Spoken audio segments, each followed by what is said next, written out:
Hi, my name is Melody Clark, and I'm here to tell you about preschool that we had many years ago. It was wonderful, and we had kids who loved being there.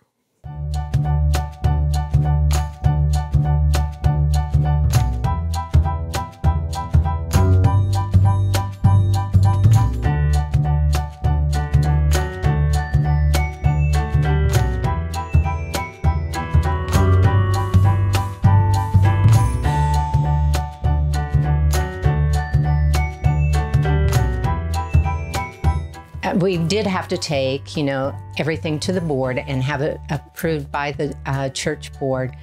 And they gave us, some startup money and things like that. But it was on the idea that they would be looking at it again in a year and to see how the program had, whether it was doing what we wanted. And of course, they approved it, and obviously it's continued for 40 years now. But I do remember one of those church board members saying years later that he was a little skeptical at the time, but that it was a really worthwhile program, and they were so glad that we had done it. We did a lot of fun stuff. I remember all the field trips. The kids would get so excited. We used to go to the orchard. We used to go to the fire station. We would walk uptown to the different businesses and tour those. Of course, we always had the fall parade where we went up to the businesses and they got treats from the businesses. So that's always a fun thing. Oh, we sang little church songs for kids and lots of different things. Every kid had a different part. And I tried to give everybody a new part. And then when we got on the stage, we had a big Noah's Ark. I've had regular people up on the stages too, so they're old now. So I've done many, many things for the children around here. They were very good kids. There was a lot of those. Sandy McCorkle usually did the Bible stories, and we used puppets. We used a variety of things. And every once in a while, it's just like with little kids, you can just see the light bulb come on, and you know that that's something they're going to remember. I can tell you the children were excited to be in Sunday school, which is what they call it. They like doing the songs. So we did all the songs. I just love the honesty of the kids because they'll tell you anything. And I always told the parents, only believe half what you hear and I'll only believe half what I hear. I did have a little one this year ask if he could marry my unborn child. That's not expected. That does not exist. So just their brutal honesty, and then, just some of the things that they shouldn't repeat at home, or things that they see at home come in and tell us all the secrets. So I won't repeat those. He also told me earlier that day that I didn't have my makeup on. But then he wants to marry my unborn child, so I think we're still good. I always remember this little boy. His mom and dad go to church here. He was just so sweet. He would come in and tell me how nice I looked every day. I could have looked terrible, and he still said how nice I looked, and I still remember him today. And one of my favorite memories is of Mitchell Houston, which it had to be December, and we were putting together a little craft project, and we were taking candy canes and turning them into reindeer, Rudolph to be exact. And I had passed out all the things, showed them how we were going to do this, and I was going around helping them, and we'd gotten to the last stage. We were putting on the little red nose, little pom-pom, and I get to Mitchell, and I said, "Mitchell, where's your nose?" And he goes, "It's in my nose." And I was like, oh my goodness, we're going to have an emergency here. But we got the nose out and completed his project, and everything was well. But that was a scary moment, but I will never forget that. Well, a recent one, we were talking about the fruits of the Spirit and all adultness. I look to Jamie and Jody, I'm like, Paul wrote this, right? And little Paul Fields, he's like, no, I didn't write that. So that was just this week. He was, always quick with that. One memory that I remember, that I hate snow.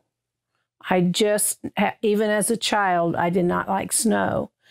And we were set in a circle one day, and I was talking. I said, one of the first things I'm going to ask God is when I go to heaven is why he made snow. It's cold and, yucky and everything.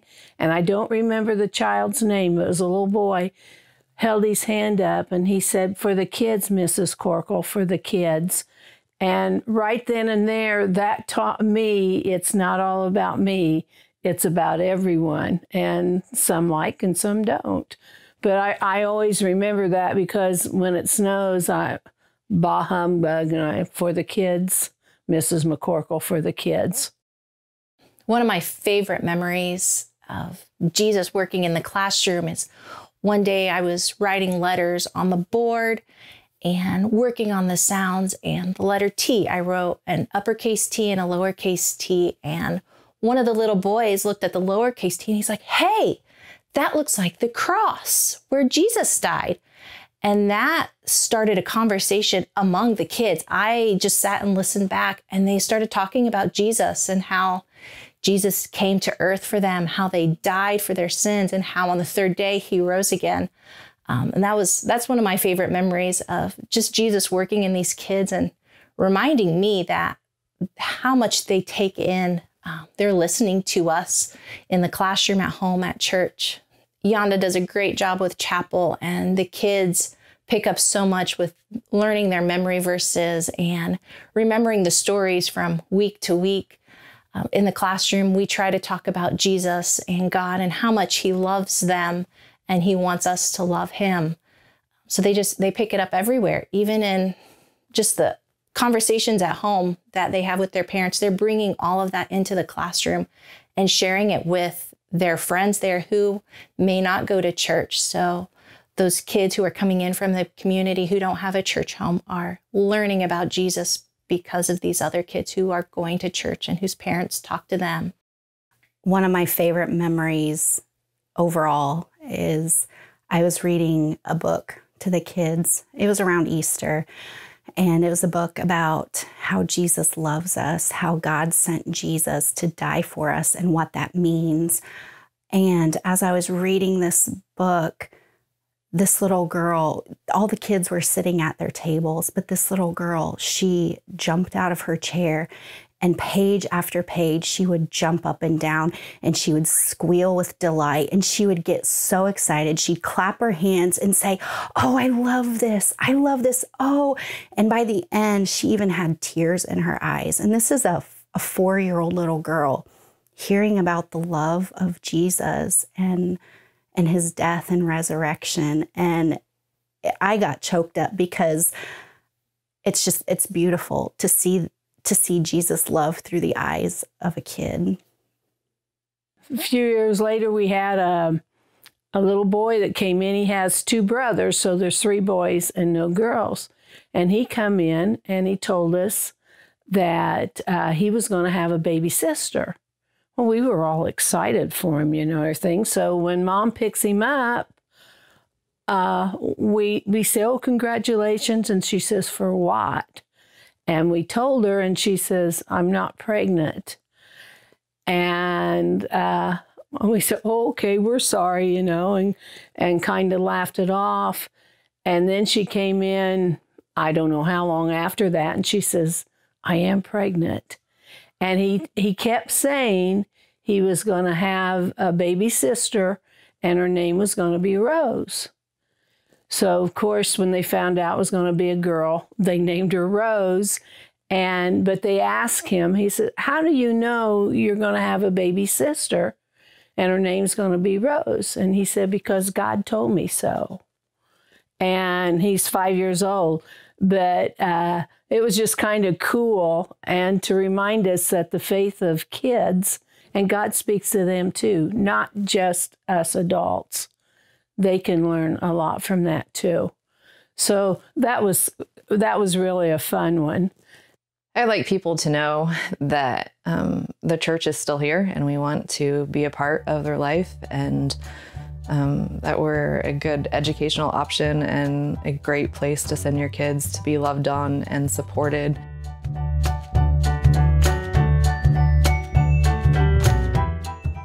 thanks for 40 years and just supporting it financially and prayerfully. I think it's a big deal that we've made it to 40, and hopefully we go on for many years to come. I had the privilege of starting this, 40 years ago, and I'm thrilled to see that it's still going, and I still enjoy seeing who the leadership is in charge and that God's really in charge. I'd just like to thank all the people at Converse Church of Christ for giving us the opportunity to start the preschool and watch it grow and the impact that it's made on the community. And many of you have given money towards that or time, and we just appreciate that and hope the preschool continues on for the next several years. I just want to say thank you for you giving me the privilege to teach all of those many, many little preschoolers that I love them all. And it's been a pleasure to be here and to be able to do this, to teach. Thank you for 40 years of supporting our preschool. Here's to 40 more. Thank you for supporting our preschool for 40 years. Here's to 40 more.